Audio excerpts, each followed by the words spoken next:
Channel. So ನಾನಿವತ್ತೊಂದು benefit ಇಟ್ಕೊಂಡು ಬಂದಿದ್ದೀನಿ ನಿಮ್ಮ ಹತ್ರ ಶೇರ್ ಮಾಡ್ಕೊಳ್ಳೋಣ ಅಂತ ಅಂದ್ಬಿಟ್ಟು. ಏನಪ್ಪ ಬೆನಿಫಿಟ್ ಅಂತ ಹೇಳೋದಕ್ಕೆ ಬಂದರೆ ನೋಡಿ ಇದೆ. ಏನಿದು ಅಂತ ಹೇಳೋದಕ್ಕೆ ಬಂದರೆ ಮರಗೆಣಸಿಂದ ಮಾಡಿರುವಂತಹ ರೆಸಿಪಿ ಇದು ತುಂಬಾ ಚೆನ್ನಾಗಿರುತ್ತೆ, ಟೇಸ್ಟಿಯಾಗಿರುತ್ತೆ. ತಿಂತಾನೇ ಇರಬೇಕು ಅಂತ ಅನಿಸುತ್ತೆ. ಕೆಲವೊಬ್ಬರು ಇದನ್ನು ಮರಗೆಣಸನ್ನ ಏನು ಮಾಡ್ತಾರೆ, ಬೇಯಿಸ್ಕೊಂಡು ತಿಂತಾರೆ ಉಪ್ಪು ಹಾಕ್ಕೊಂಡು. ಇನ್ನು ಕೆಲವೊಬ್ಬರು ಒಂದೊಂದು ಥರ ಮಾಡ್ತಾರೆ, ಚಿಪ್ಸ್ ಮಾಡ್ತಾರೆ ಕೆಲವೊಬ್ಬರು. ಆದರೆ ನಾನಿಲ್ಲೊಂದು ರೆಸಿಪಿ ಮಾಡಿದ್ದೀನಿ. ಆ ರೆಸಿಪಿ ನನ್ನ ಯೂಟ್ಯೂಬ್ ಚಾನಲ್ನಲ್ಲಿದೆ, ಅದು ಲಾಸ್ಟಲ್ಲಿ ಹೇಳ್ತೀನಿ ಏನು ಅಂತ ಅಂದ್ಬಿಟ್ಟು. ಮೊದಲು ಇದ್ರದ್ದು ಬೆನಿಫಿಟ್ಸ್ ಏನು ಅಂತ ನಾವು ತಿಳ್ಕೊಳ್ಳೋಣ. ಇದರಲ್ಲಿ ಬೆನಿಫಿಟ್ಸ್ಗಳು ತುಂಬಾ ಇದ್ದಾವೆ.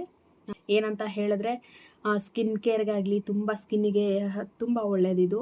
ಈ ಮರಗೆಣಸು ಅದು ಜಾಸ್ತಿ ತೊಗೊಬಾರ್ದು, ವಾರಕ್ಕೆ ಒನ್ ಟೈಮ್ ಅಥವಾ 2 ಟೈಮ್ಸ್ ಆ ಥರ ತಿನ್ನಬೇಕಾಗತ್ತೆ. ಇನ್ನು ನೆಕ್ಸ್ಟು ಡೈಜೆಷನ್ಗೆ ಕೂಡ ತುಂಬ ಹೆಲ್ಪ್ ಮಾಡುತ್ತೆ.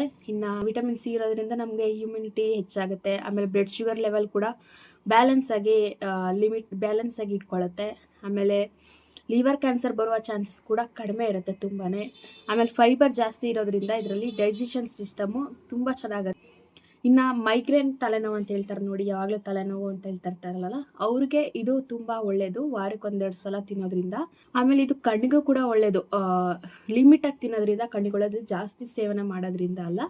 ಸೊ ಲಿಮಿಟಾಗೆ ಯಾವುದೇ ಆಗಲಿ, ಲಿಮಿಟ್ ಆಗಿದ್ರೇ ಅಲ್ವಾ ಅಮೃತ ಅಂತ ಹೇಳ್ತಾರೆ, ಜಾಸ್ತಿ ಆದರೆ ವಿಷ ಅಂತ ಹೇಳ್ತಾರಲ್ಲ. ಅದಕ್ಕೋಸ್ಕರ ಲಿಮಿಟಾಗೆ ವಾರಕ್ಕೆ 1-2 ಸಲ ತಿನ್ನೋದ್ರಿಂದ ಕಣ್ಣಿಗೂ ಕೂಡ ತುಂಬ ಒಳ್ಳೆಯದಂತೆ ಇದು. ಸೊ ಇದಾಗಿತ್ತು ನನಗೆ ಗೊತ್ತಿರೋಂತಹ ಬೆನಿಫಿಟ್ಸ್. ನಾನು ನಿಮ್ಮ ಜೊತೆ ಶೇರ್ ಮಾಡ್ಕೊಂಡಿದ್ದೀನಿ. ಇನ್ನು ಈ ರೆಸಿಪಿ ಬೇಕು ಅಂತಂದರೆ ನನ್ನ ಖುಷ್ ವ್ಲಾಗ್ ಅಂತ ಅಂದ್ಬಿಟ್ಟು ನಾನು ಡಿಸ್ಕ್ರಿಪ್ಷನಲ್ಲಿ ಲಿಂಕ್ ಕೊಟ್ಟಿರ್ತೀನಿ, ಹೋಗಿ ಚೆಕ್ ಮಾಡಿ, ಟೇಸ್ಟ್ ಮಾಡಿ, ಕಮೆಂಟ್ ಮೂಲಕ ತಿಳಿಸಿ.